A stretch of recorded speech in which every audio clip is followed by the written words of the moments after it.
Assalamualaikum warahmatullahi wabarakatuh. Perkenalkan, nama saya Novita Anggraini dengan NIM 22344111023. Di sini saya akan menjelaskan mengenai tentang PBK atau penilaian berbasis kelas.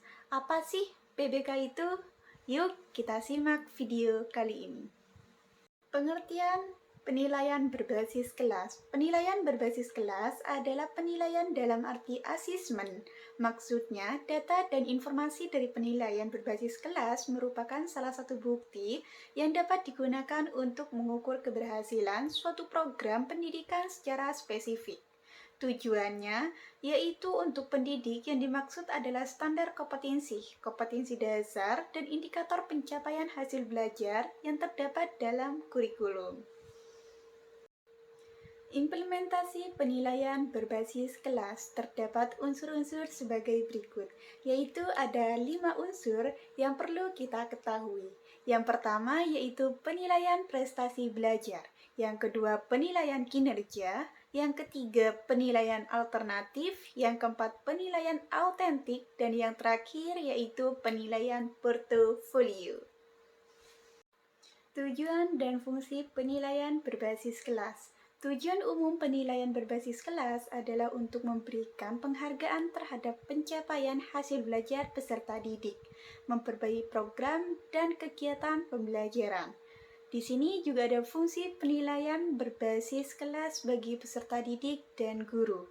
Yang pertama, yaitu membantu peserta didik dalam mewujudkan dirinya dengan mengubah atau mengembangkan perilaku ke arah yang lebih baik dan maju. Yang kedua, membantu peserta didik mendapatkan kepuasan atas apa yang telah dikerjakan. Yang ketiga, membantu guru untuk mencapai apakah strategi dan metode media pengajaran yang digunakan telah memadai, dan yang terakhir yaitu membantu guru dalam membuat pertimbangan dan keputusan administrasi. Objek penilaian berbasis kelas. Yang pertama, yaitu penilaian kompetensi dasar mata pelajaran.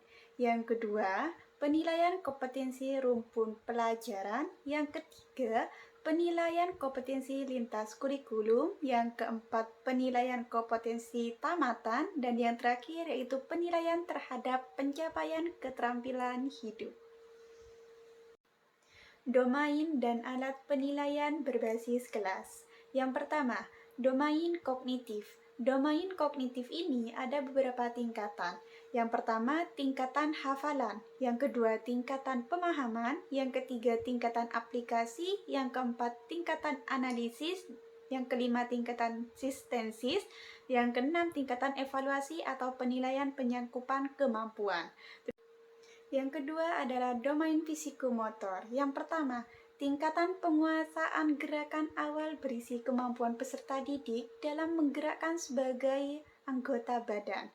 Yang kedua, tingkatan gerakan demi rutin meliputi kemampuan melakukan atau menurunkan gerakan yang melibatkan seluruh anggota badan. Yang ketiga yaitu tingkatan gerakan rutin berisi kemampuan melakukan gerakan secara menyeluruh dengan sempurna dan sampai pada tingkatan otomatis. Alat penelitian yang digunakan.